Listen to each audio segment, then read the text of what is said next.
We've read the reviews, seen the previews, but we're about to show you something never before seen. Ready. Join Johnny Depp, Helena Bonham Carter and director Tim Burton as they take us inside the making of Sweeney Todd and premiere 2 exclusive clips from the movie that can't be viewed online or on any other TV channel. How about a shave?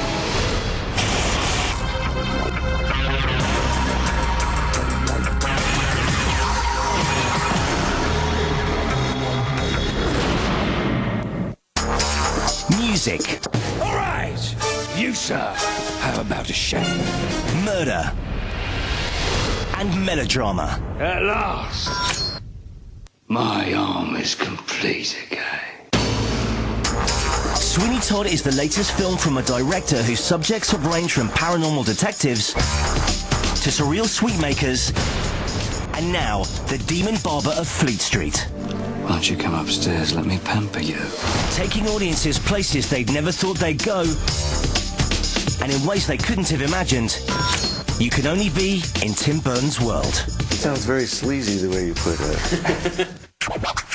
On the way over the next 30 minutes, Johnny Depp on singing his way through an entire movie. It was frightening. It was really frightening, and probably I was more sensitive to it because of my background in music, because I have always been a musician. I mean, the majority of my life, you know, I've always played the guitar and been a musician. So I was all too aware of how ridiculous it might be. Tim Burton on the longevity of working with Johnny Depp. Somebody said 10 decades we've been working together. And Helena Bonham Carter on how to find your singing voice. I could eat you up, I really could. You always have to do it from your bottom, from your front bottom. Or your balls if you're a boy. I don't have anything. But first, in his 6th outing with Depp, Burton, who can't stand the burst-into-song musicals of recent years, is literally putting his neck on the line by adapting the highly acclaimed hit musical Sweeney Todd for the big screen. Take me.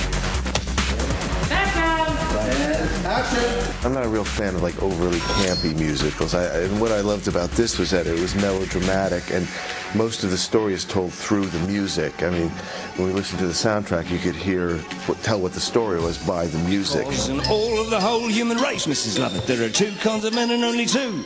There's the one staying put in his proper place, and the one with his foot in the other one's face. Look at me, letting these characters, which are very sort of interiorized, sort of let their emotions come out through the music, and that's why we took out any sort of choruses and people that we don't know singing and dancing on the streets, and just focused on the emotion and the feelings of the characters. And to play his Sweeney Todd, Burton had only one actor in mind. Tommy, nothing to be afraid of, love.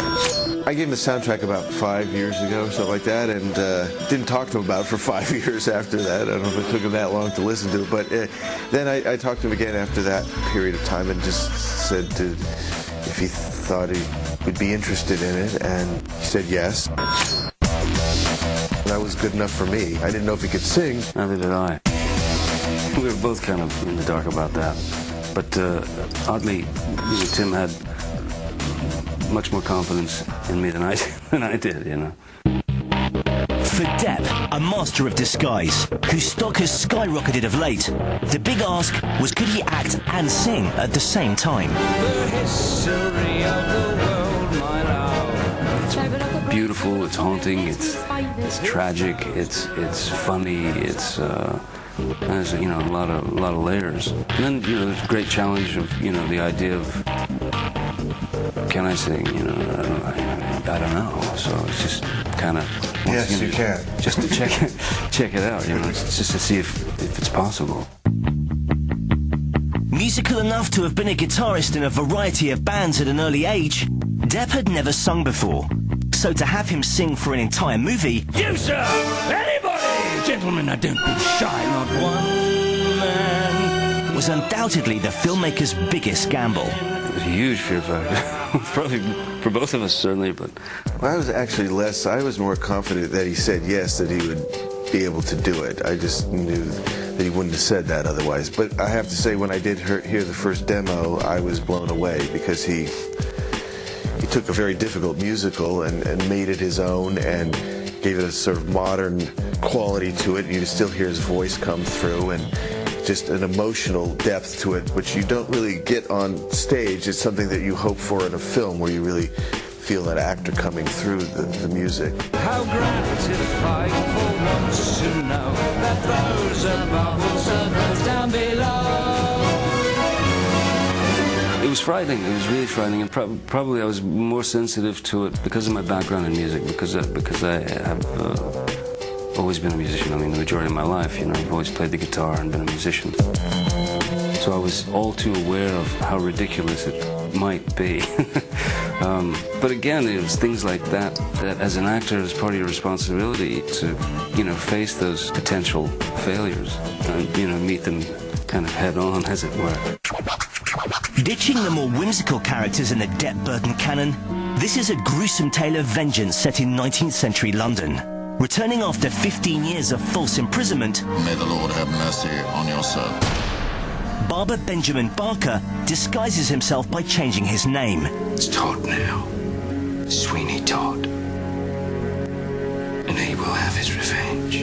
In order to seek revenge upon the judge who murdered his wife and stole his daughter.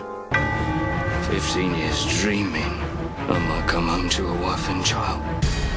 My mind was into the idea that this guy, never looking at him as he was some kind of, you know, madman or psychopath or anything like that. You know, just the idea that he had been horrifically wronged many years before. So, therefore, victim. And then one thought in his head was nothing but just revenge. It's the only thing that kept his heart beating. You're poking mad. The years, no doubt, have changed me. Just the idea that he could go and avenge that tragedy, you know.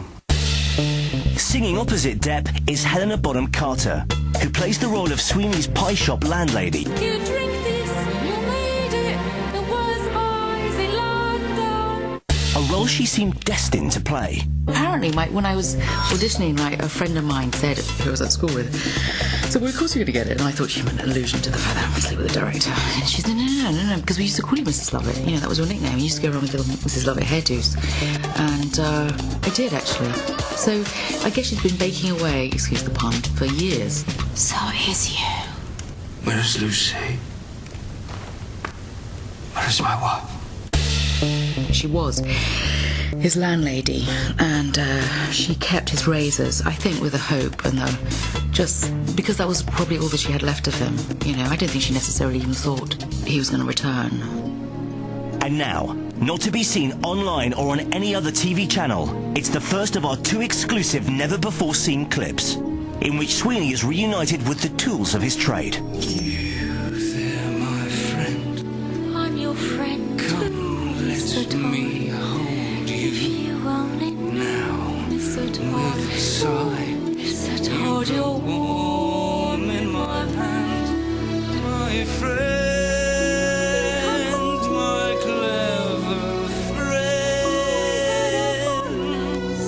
My Friends was always, for me, the signature kind of Sweeney song, because it was him being reunited with what is, you know, sadly, like the closest thing to family, you know, he has. His razors. It was the first song that I sang. It was the first song I've ever sung in my life, all the way through.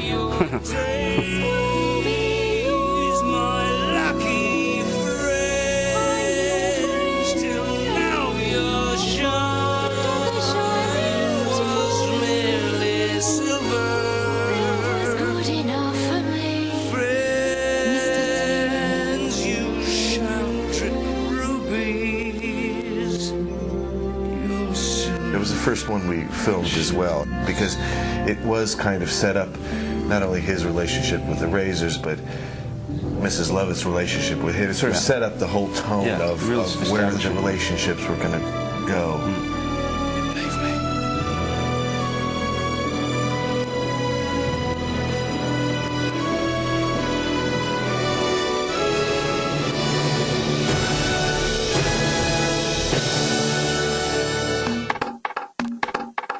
And that brings part 1 to a close.